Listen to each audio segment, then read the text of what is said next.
호세아서 10장 12절로 15절까지의 말씀, 예레미야서 4장 3절과 4절 이렇게 두 군데의 말씀을 함께 나눕니다.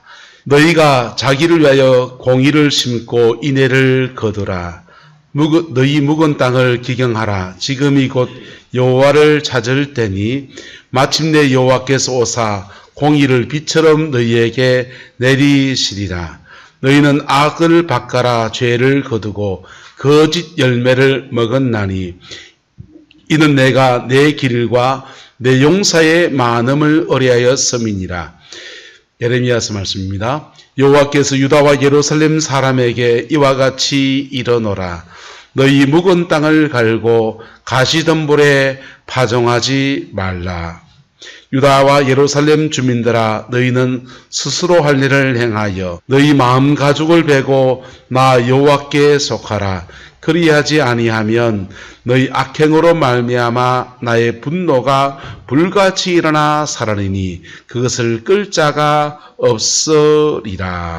아멘. 겨울철 내내 10년을 구룡포를 살면서 논밭을 왔다 갔다 했는데 제가 어릴 때 울진에 이렇게 살 때 겨울이 되면 논에 물이 이렇게 차 있어서 썰매를 타고 이렇게 들었습니다.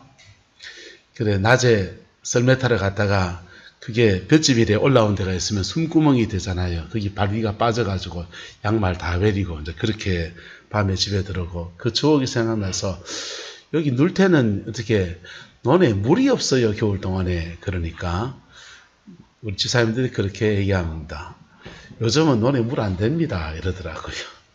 옛날에는 저수지가 제대로 없기 때문에 겨우 내 논에 물을 가두다가 그리고 봄철이 되면 이제는 그 모를 심고 했는데 지금은 저수지가 좋으니까 논에 물을 안 가뒀다가 봄철 필요한 때 물을 댑니다. 그러더라고요. 아, 그렇구나. 농사 짓는 것이 참 격세지감이다. 그런 생각이 듭니다. 근데 그때나 지금이나 동일하게 지금 하는 것이 바로 땅을 기경하고 하는 경운기로 로타리 치는 것은 어느 동네나 다 같이 하고 있습니다. 봄철이 되었습니다. 농지마다 전지마다 그름을 한마득이 쌓아놓을 때도 있고 그 다음에 땅을 갈아엎어서 로타리를 치고 있는 데도 있고 땅을 장만하는 데서부터 농사 짓는 사람은 일을 시작해 나갑니다. 이렇게 온대 지방은 겨울을 지나기 때문에 겨울을 기점으로 해서 봄 농사를 준비하면서 그 첫 번째 하는 일 중에 하나가 바로 땅을 기경하는 것입니다. 우리 인생도 하나님 앞에 심령을 한 번씩 갈아엎어야 되는 그런 시간들을 가져야 합니다. 할렐루야. 그렇지 않으면 이게 땅이 굳어져서 더 이상 인생의 아름다운 열매를 거두기가 참 어려운 그런 시대를 살 수가 있는 것이죠. 여러분 록펠러의 신앙을 잘 아시지요? 록펠러라고 한 사람이 미국에서 알아주는 석유 재벌이었습니다. 전 세계의 모든 돈 중에 가장 많은 돈을 가진 사람이었고 미국 석유의 90몇 % 이상을 록펠러가 다 판매를 했습니다. 그래서 큰 부유함을 이뤘는데 이분은 어려서부터 어머니의 신앙 안에서 양육이 되신 분이에요. 젊은 날 석유 사업을 시작할 때 그만 낭패를 겪어서 정말 이게 빚쟁이에 쫓기니까 죽어야 되겠다 생각해서 그냥 자살할 수는 없고 내가 죽어야 되는데 어디 가서 죽을까 기도하다 죽겠다 해서 자기가 석유 시추하던 그 굴에 들어가서 죽으려고 그렇게 하다가 거기서 기도하면서 시간을 보냈는데 죽기를 각오하고 기도하는데 주님이 말씀하십니다. 조금만 더 파라. 그래서 업자들을 불러다가 사정해서 조금만 더 팠더니 거기서 금은 황금, 석유가 쏟아진 거예요. 그래서 석유 재벌의 바늘에 들고 석유 사업에 손을 대면서 사업가로 탄탄대로를 겪어갑니다. 그런데 이 록펠러가 50세 중반이 되었을 때 자기 집 앞에는 늘 피켓 들고 시위하는 사람들이 천지예요. 사업을 하다 보니까 이런 기업 저런 기업 인수하고 그리고 뭐 돈 관계 이런 거 생기고 해서 록펠러 나와서 돈 내놔라! 이런 피켓 시위가 집 앞에서 끊어지지 않습니다. 많은 사람이 원성을 받았습니다. 그리고 돈에 정신없이 살아가다 보니까 신앙 다 팔아먹어버리고 그냥 근건한 신앙생활 하는 정도입니다. 몸이 얼마나 약해졌는지 하루에 햄버거 한 개를 못 먹는 거예요. 돈을 수억 쌓아놨는데 그 돈더미에 깔려 죽을 판입니다. 그때 프레드릭 게이츠라고 하는 목사님을 이분이 만납니다. 그 게이츠 목사님이 이 록펠러에게 말해요. 당신의 가정은 돈의 눈덩이에 깔려 죽을 겁니다. 지금까지 돈의 눈덩이를 굴리고 쌓고 하는 일에 온 정신을 다했다면 그 돈의 눈덩이가 당신을 짓눌러서 죽게 될 겁니다. 목사님 그렇게 말하시고 의사 선생님을 찾아갔더니 의사 선생님이 말합니다. 당신은 생명이냐 돈이냐 둘 중에 하나 선택해야 됩니다.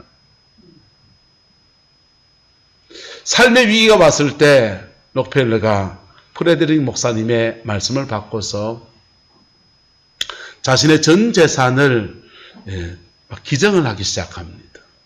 근데 지금까지 돈놀이 하듯이 그렇게 수전노처럼 살아온 록펠러의 진심을 별로 알아주지 않습니다. 어떤 동네는 돈을 기증했더니 더러운 돈은 하나님께 드릴 수가 없다 하면서 시골교회 기증했는데 안 받겠다는 겁니다. 그런 오해를 받으면서 록펠러가 자신의 남은 삶을 다시 정리하고서 새 인생을 살기로 결단했습니다. 그리고 그 많은 돈들을 가지고 록펠러 재단을 세우고 그 돈으로 시카고 대학을 세우고 교회마다 피아노를 사서 기증을 하고 그렇게 남은 인생을 바꾸어 살아갑니다. 하나님께서 그 록펠러에게 축복하셔서 그가 90몇 세를 살았어요. 할렐루야. 두 다리 쭉 뻗고 잠 편하게 잘 수 있는 은혜를 그에게 주셨습니다. 세상에 존경받는 부자의 반열에 그를 세우셨습니다. 여러분, 우리가 인생을 살면서 가끔씩 우리는 우리 인생을 한번 갈아엎어야 되는 그런 시간들을 지나갑니다. 이걸 갈아엎지 않으면은 새로운 발판을 만들 수 없는, 도약의 발판을 만들 수 없는 그런 고통을 우리가 겪기도 합니다. 때로는 이것을 갈아엎을 때 고통이 따르고 이것을 갈아엎을 때 삶의 전체가 한번 뒤흔들리는 고통의 시간이 지나가기도 합니다. 하지만 이걸 갈아엎지 않으면 전체가 다 무너져 버리고 고통의 더 엄청난 고통이 그의 인생에 다가오는 거예요. 하나님께서 오늘 호세아서와 예레미야서의 말씀을 읽었는데 호세아서는 북이스라엘의 선지자였던 호세아가 선포한 말씀이고요. 예레미야서는 남유다의 선지자였던 예레미야가 선포한 말씀입니다. 그런데 이 말씀이 선포될 당시의 상황이 시간은 달라요.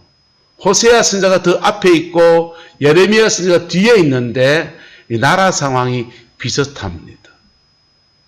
호세아가 이 말씀을 선포할 때는 북이스라엘의 북쪽에 아시리아라고 하는 나라가 등장해서 그 대제국이 주변 나라를 삼켜 들어가면서 북이스라엘이 풍전등화에 있던 때입니다. 나라가 풍전등화에 처해 있을 때 호세아 선지자가 너희가 너희 묵은 땅을 개경하고 10년을 갈아엎을 때다. 그러면 하나님께서 은혜의 단비를 부어주신다 라고 말씀을 선포했어요. 갈아엎는 날이 뭐겠습니까? 지나간 삶을 정리하고 잘한 것 못한 것들을 평가하고서 하나님 앞에 어그러진 삶들을 정리해서 버리고 새 인생을 결단하는 것이잖아요. 근데 이 호세아 선지자의 말을 북이스라엘 잘 들었다 안 들었다? 잘 들었으면 얼마나 좋겠습니까? 호세아 선지자의 말을 선포의 말씀을 북이스라엘이 듣지 않습니다. 그러다가 북쪽에서 다가오는 아시리아에게 나라가 멸망을 당했습니다. 그리고 예레미야가 선저 선포한 이 예레미야 4장의 말씀은 남유다에 관한 얘기입니다. 북이스라엘이 아시리아에게 멸망을 당할 때 남유다에는 히스기야 왕이 통치하던 때입니다. 믿음의 사람이 있었고 선지자는 이사야 선지자입니다. 믿음의 선지자가 믿음의 사람들이 함께 그 나라를 하나님의 도우심과 지키심 안에서 지켜냅니다. 여러분, 그 이스라엘 주변에 제국이 일어나면요, 자주국방이 안 돼요. 왜냐하면 자주국방이 뭐 옆에 조그만한 이스라엘 옆에 모압이나 싸우면은 자주국방이 하지요. 그 옆에 일어나면 대제국이 일어나는 겁니다. 바벨론이 일어나고 아시리아가 일어나는데 마치 우리나라가 북한을 향해서 자주국방 할 수 있다. 큰 소리 실지 모르지만은 중국하고 붙으면 자주국방이 됩니까? 우크라이나가 지금 전쟁을 치르고 있는데요. 러시아가 자기 힘을 다 못 쓰고 있어 그런 겁니다. 러시아가 초음속 제트기나 초음속 그 미사일이나 또는 핵무기 같은 거 들고 났으면, 생화학무기 들고 났으면 금방 한 번에 항복해야 돼요. 그런데 서방의 눈치를 보느라고 러시아가 그것을 쓰고 있지 않아서 지금 전쟁이 지금 개전 초반에 지금 저러고 있다는 것입니다. 여러분, 우리나라가 처해 있는 상황과 참 비슷하지요. 남유다도 애초에 자신의 힘으로 자주국방이 되지 않는 나라입니다. 근데 바벨론 군대가 일어서서 남유다를 향해서 쳐내려올 때 히스기야 시대가 지나가고 그 다음 왕들이 이제 등장해서 나라를 통치해 나가는 그때 예레미야가 똑같은 말씀을 외칩니다. 4절에 보면, 예레미야 3장 3절에 보면요, 4장 3절에 보면 여호와께서 유다와 예루살렘 사람에게 이같이 이르노라. 너희 묵은 땅을 갈고 가시 떨기 위해 덤불에 파종하지 말라. 이렇게 말합니다. 지금 그들의 땅을 기경하고 다시 새롭게 해야 될 때다고 말씀을 하는 겁니다. 그 평안할 때에, 우리는 지금 평안하잖아요. 아이고, 올 봄에 농사를 뭘 지을까? 토마토를 몇 포기를 심을까? 나락을 얼마나 할까? 뭐를 얼마나 심을까? 배추를 몇 단을 심을까? 뭘 심을까? 파를 심을까? 콩을 심을까? 이런 고민하면서 밭을 갈고 있지 않습니까? 지금 호세아와 예레미야서의 말씀은 그런 평안한 때에 주어진 말씀이 아니에요. 나라가 풍전등화에 잡혀있고 사느냐 죽느냐의 위기 속에 있을 때, 그때 두 선지자가 시간은 다르지만은 나라도 다르지만은 동일한 말씀을 선포하고 있습니다. 너희 묵은 땅을 뭐하라? 기경하라. 기경하면요, 그 묵은 땅을 기경하면 하나님께서 거기에 은혜의 단비를 부어주셔서 그 단비 은혜 안에서 위기를 넘어갈 수 있는 은혜도 주어지고 새로운 축복에 들어나가는 은총도 주어지는데, 기경하지 않으면요, 나라가 망하는 거예요. 사느냐 죽느냐 하는 위기 상황 속에서 그들은 하나님의 말씀 앞에 서 있는 겁니다. 그런데도 이 말씀을 순종하는 것이 어려운 일이다, 쉬운 일이다? 어려운 일인 거죠.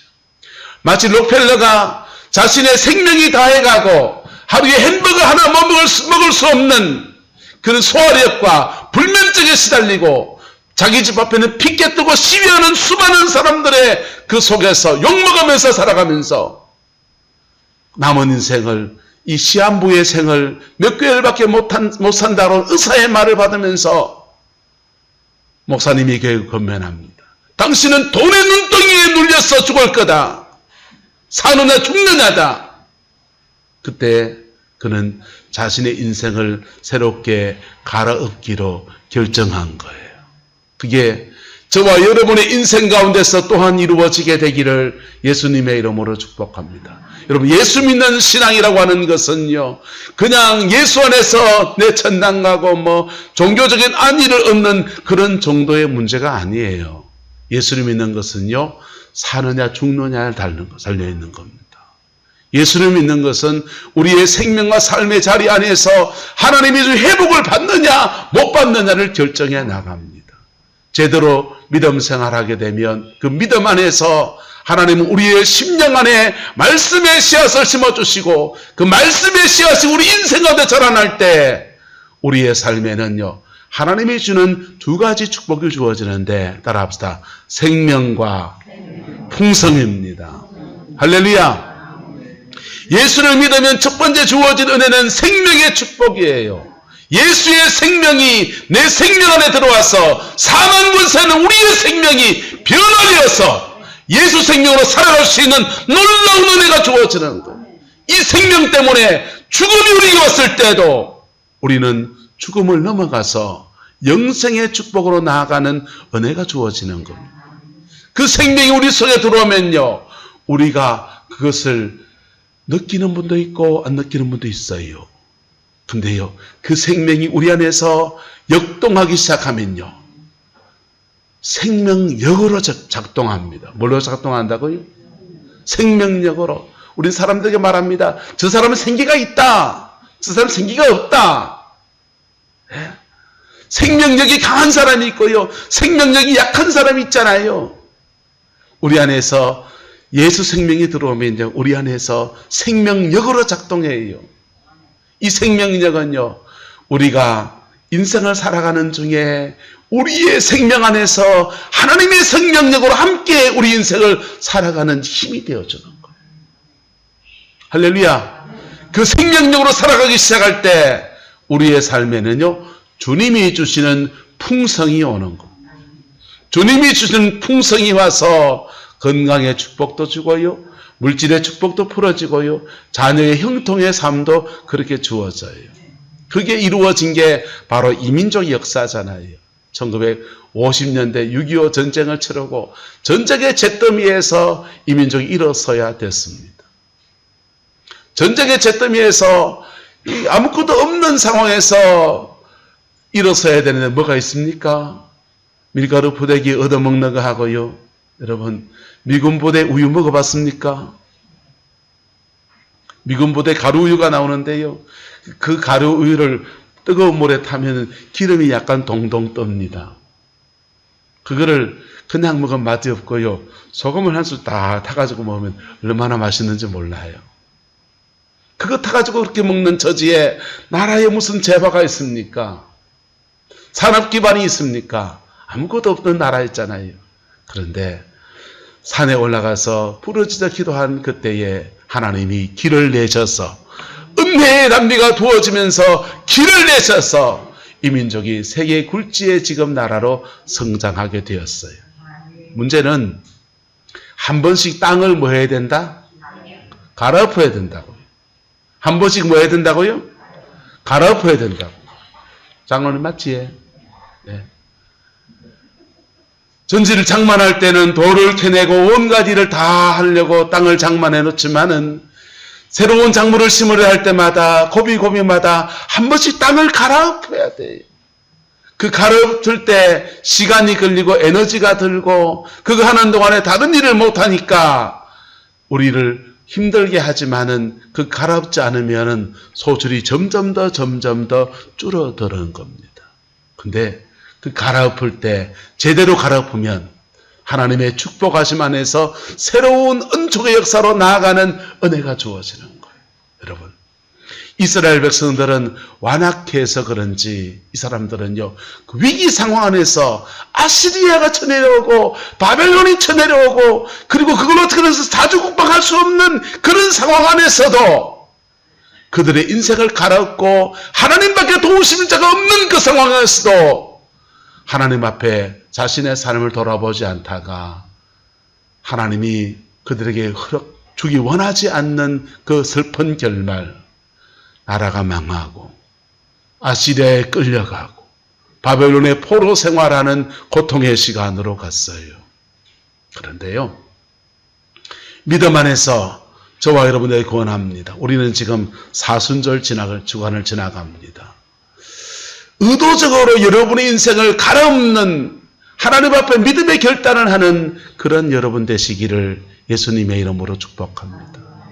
의도적으로 나는 뭐 별다른 위기가 없지만은 뭐 암에 걸린 것도 아니고 뭐 내일 죽을 날 받아놓은 것도 아니고 하지만은 그러나 하나님 앞에 나는 새 인생을 살겠다는 마음을 가지고서 여러분 내 인생을 한번 갈아엎어야 되겠다. 그런 결단을 할 수 있기를 축복합니다. 그게요, 이스라엘 백성들은요, 사실은 그들이 유월절이나 이런 절기들을 보낼 때 의도적으로 1년에 한 번씩 광야에 나가서 자신의 인생을 차근차근 돌아보고 하나님 앞에 묵은 심령을 갈아엎는 그런 시간을 가지는 거예요.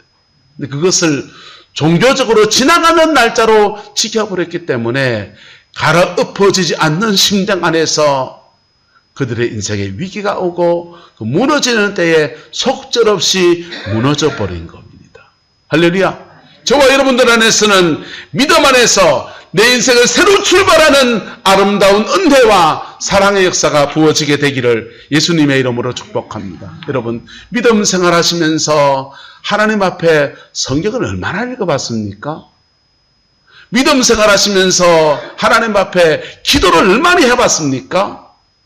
믿음 생활하시면서 하나님 앞에 내가 얼마나 진한 회개를 해봤습니까? 네. 교회를 그냥 수박 끄달기처럼 이렇게 그냥 주일 예배만 적당히 드리고 그냥 수박 핥아 먹듯이 그래 혹시 다닌 거 아닙니까? 네? 우리 하나님 말이에요. 너희는 여호와를 맛보아 할지어다. 하나님 맛을 좀 볼 수 있기를 축복합니다. 사제의 은축으로부터 부어지는 놀라운 은혜를 한번 경험해 보기를 축복합니다. 그거 어찌해야 되는데요? 뭐 특별한 사람이나 하는 건 아닙니까? 아니요. 주님 말합니다. 누구든지 목마른 자들은 내게로 와서 마시라. 너희는 돈 없이 값 없이 와서 포도주와 젖을 사라 라고 말씀했어요. 할렐루야.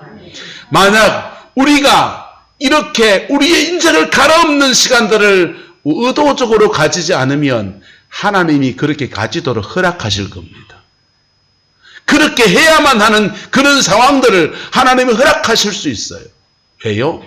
하나님은 따라합시다. 돈보다 영혼입니다. 하나님 여러분의 돈보다 영혼을 더 소중히 여기신다고요. 돈을 뺏어갔더라도 영혼을 살리기 원하시는 분이라.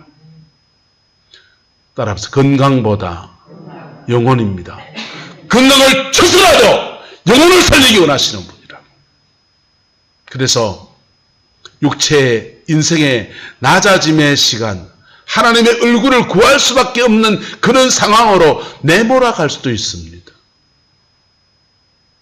여러분, 막다른 골목에 떠밀려 그러시렵니까? 믿음의 선택을 하시렵니까?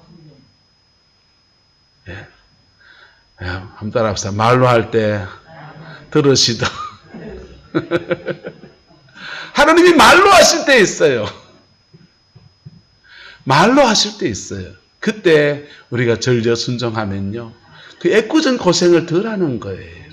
할렐루야. 우리 봄철입니다. 논밭에 경운기로 로타리를 치고 있는 모습들 속에서 우리가 주님의 얼굴을 한번 바라볼 수 있기를 바랍니다. 여러분, 인터넷이나 이런 영상들의 강의들을 이렇게 보면요, 자기 개발에 대한 말씀들을 참 많이 합니다. 그 보면은 참 잘 나와 있어요. 인생을 새롭게 도전하기 위해서 무엇을 해야 되는가? 인생 2모작, 3모작 시대에 무엇을 살아야 되는가? 새로운 어떤 직업을 가야 되는 4차 산업시대에 뭘 해야 되는가? 방법들이 굉장히 많이 나옵니다.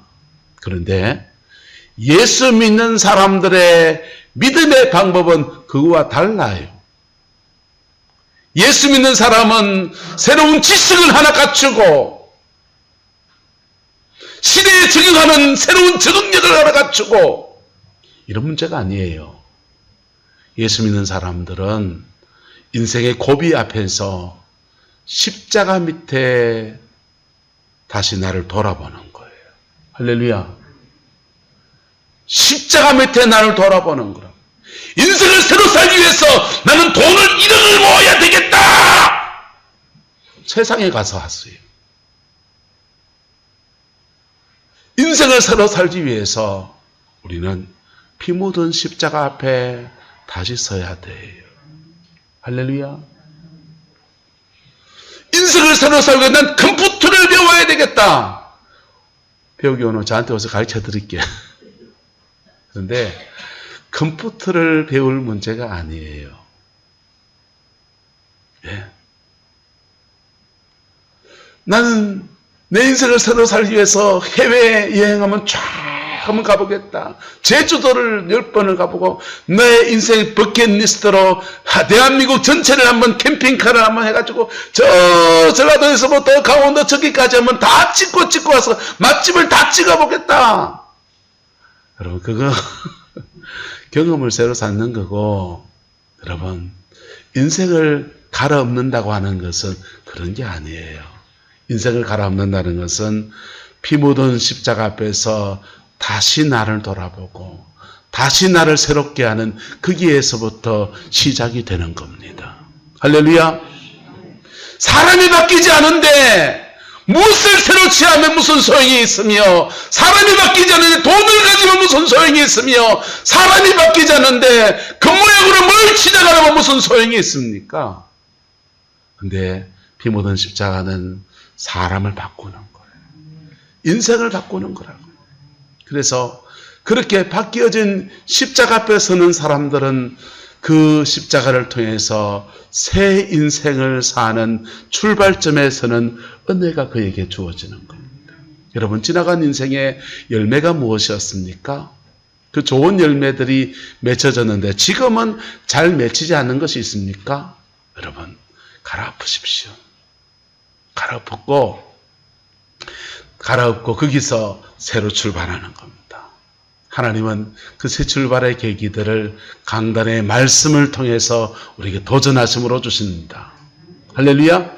하나님은 그 새 출발의 계기들을 기도의 자리에서 기도의 감동으로 주십니다. 하나님은 그 새 출발의 계기들을 찬송 한 소절에서 우리에게 도전하여 주십니다. 그리고 그렇게 새 출발해 나갈 때 주님이 말씀합니다. 너희는 마침내 12절에 호세아 10장 12절 이렇게 말해요. 너희 묵은 땅을 기경하라. 지금이 곧 여호와를 찾을 때니 마침내 여호와께서 오사 공의를 뭐처럼? 비처럼 내리시리라. 여러분 여기서 말하는 공의는 하나님의 공의는 우리의 공의와 달라요. 우리는 회개하는 것이 우리가 해야 될 의예요.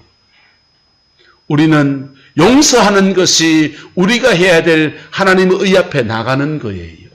그런데 그렇게 회개하며 나가며 자신의 인생을 갈아엎고 나오는 당신의 백성들에게 하나님의 의가 허락될 때는요, 의가 비처럼 내려오는 그 하나님의 의는 용서의 은혜고, 할렐루야, 성령을 부어주신 역사고, 할렐루야, 다시 길을 여시는 역사이고, 할렐루야, 인생을 새롭게 만남의 축복을 열어가시는 역사이고, 하나님의 의가 여러분의 인생을 덮어주시기를 예수 이름으로 축복합니다.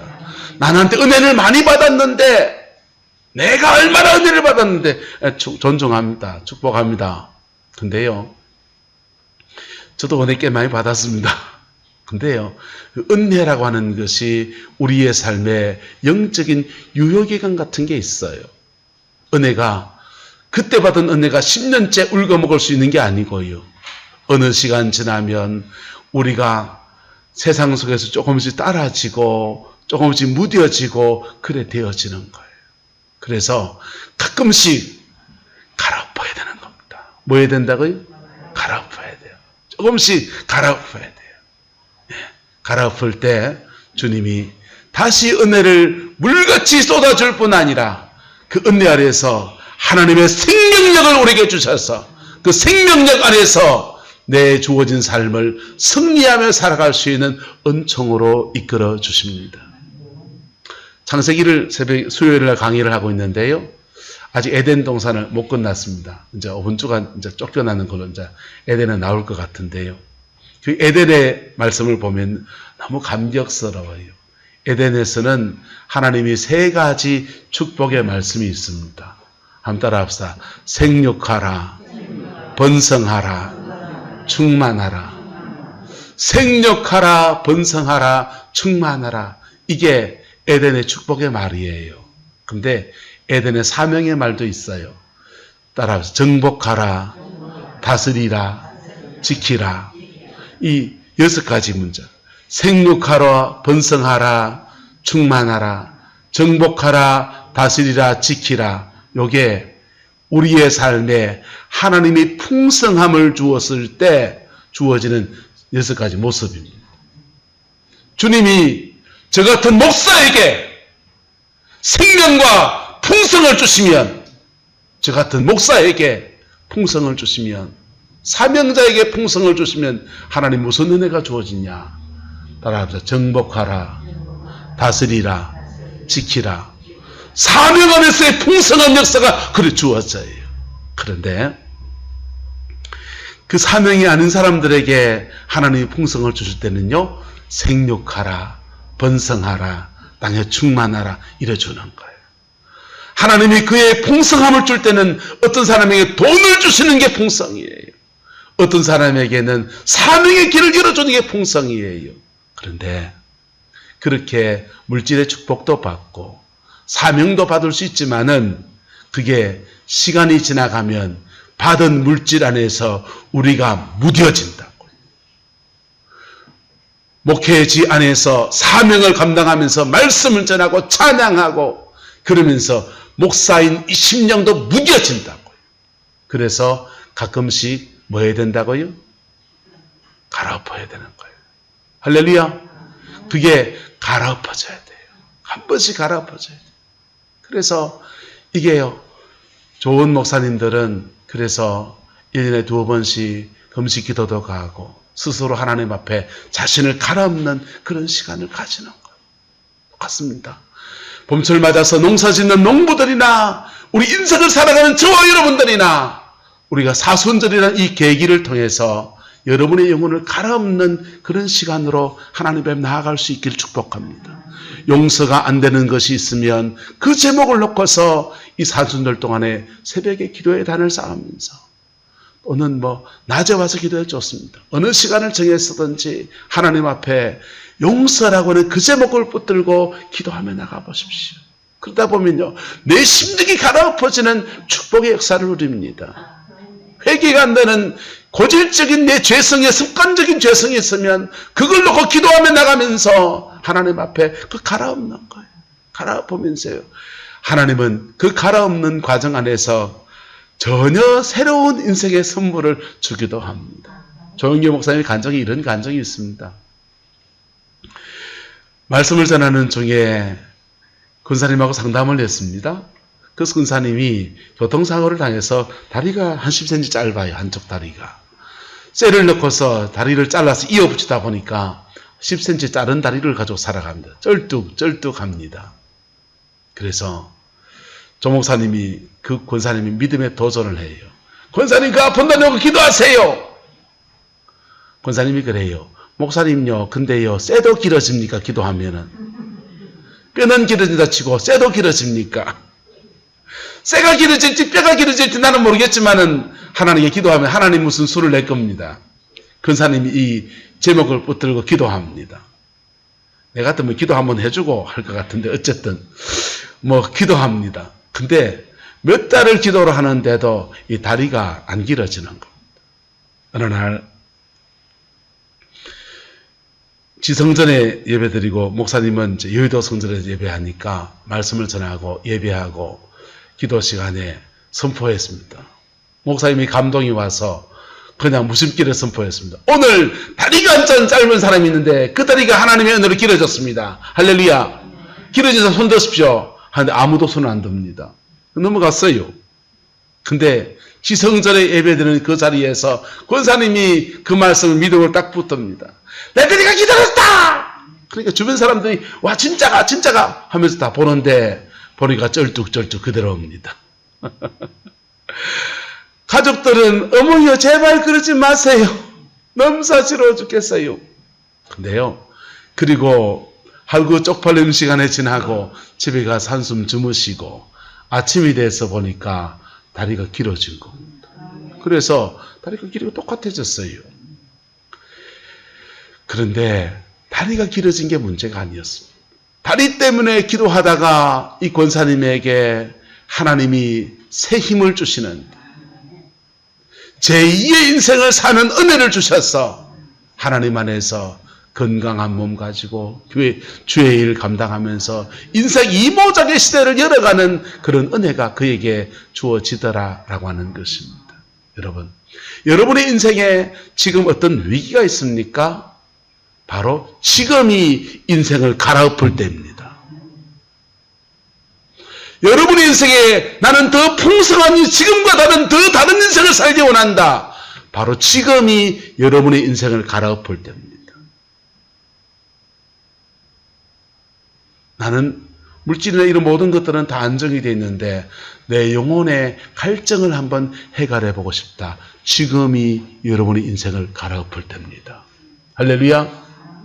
갈아엎으면요, 남은 인생을 주님 안에서 주님이 주는 생명력으로 예수의 생명을 받아서 천당을 가는 그 생명이 그 안에 내 안에서 강력한 생명력으로 역사하면서 마치 형광등에 전기가 들어와야지만 불이 들어오듯이 내 인생에 새로운 불빛이 차오르는 은혜가 그래 주어질 겁니다. 새로운 엔진이 장착되어진 것과 같은 그런 축복의 삶이 저와 여러분의 인생에 풀어지게 될 겁니다. 그 복이 저와 여러분과 함께하게 되기를 예수님의 이름으로 축복합니다. 기도하겠습니다. 좋으신 아버지 하나님, 인생을 기경하라는 말씀으로 주의 백성들과 은혜를 나누었습니다. 우리의 남은 인생에 새 인생을 살기를 원하고 우리의 남은 인생에 우리의 자녀들과 우리 후예들과 더 아름다운 믿음의 틀을 일구어 가기를 소망하며 이 말씀을 믿음으로 취합니다. 하나님 붙들어 주시고 역사해 주셔서 우리의 남은 인생 새롭게 기경하고서 새 인생을 살아내는 은혜가 있게 하나님 역사하여 주옵소서. 묵은 것이 끊어지게 하시고 아버지 죄된 것이 끊어지게 하시고 우리 욕심들이 끊어지게 하시고 우리 미움이 끊어지게 하시고 우리 깊은 상처가 끊어지게 하시고 사단마귀 역사가 끊어지게 하시며 하나님의 도우심 안에서 승리하는 교회가 있게 역사하여 주시옵소서.